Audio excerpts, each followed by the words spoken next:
Fox News alert overnight. Hurricane Nate making landfall twice as a Category 1 hurricane.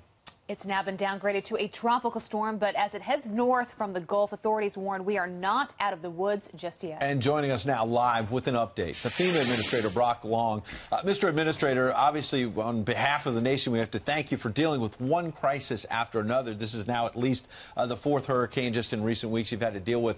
Let's start first with where we are with this, what is now a tropical storm. Where are we?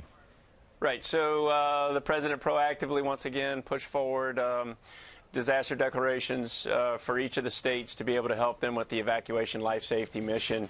And right now, the most important message is making sure that people don't let their guard down, particularly in the inland areas of Alabama, western North Carolina, and Tennessee, because even though it's a tropical storm at 45 miles an hour, the forward speed of this storm is one of the quickest storms we've seen in the Gulf Coast since recorded history of hurricanes began. And so you have to add that forward speed to the maximum sustained winds of the tropical storm. And so what people are going to see are basically hurricane force winds moving through all of Alabama and into Tennessee and western North Carolina.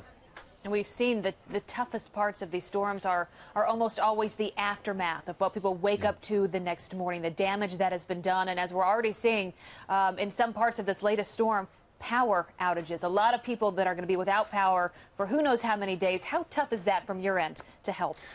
So actually, you know, that's a great question. So the power is typically turned back on by the private power industry. And so, you know, in the continental United States, what happens is that the power companies will typically stage resources close by as the storm exits. They'll go ahead and start to restring the lines and get power turned back on. I think that this is going to be an annoying event for people that may be out of power for multiple days, but for the most part, I think that they'll see the power come back on, you know, fairly quickly as the companies have been pre-positioned for multiple days in anticipation of Nate.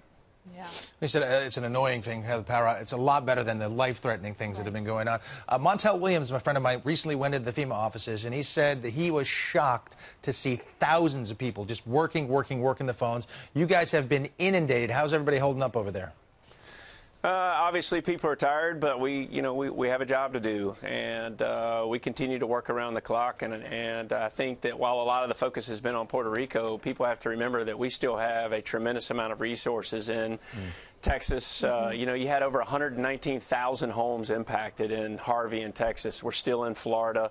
And on top of that, what people also don't see is that we're working disasters across 20 different states right now in the United States. And so, you know, nearly 85% of my agency is deployed, you know, along with our partners in the federal government agency, you know, across 23 different agencies that are out there.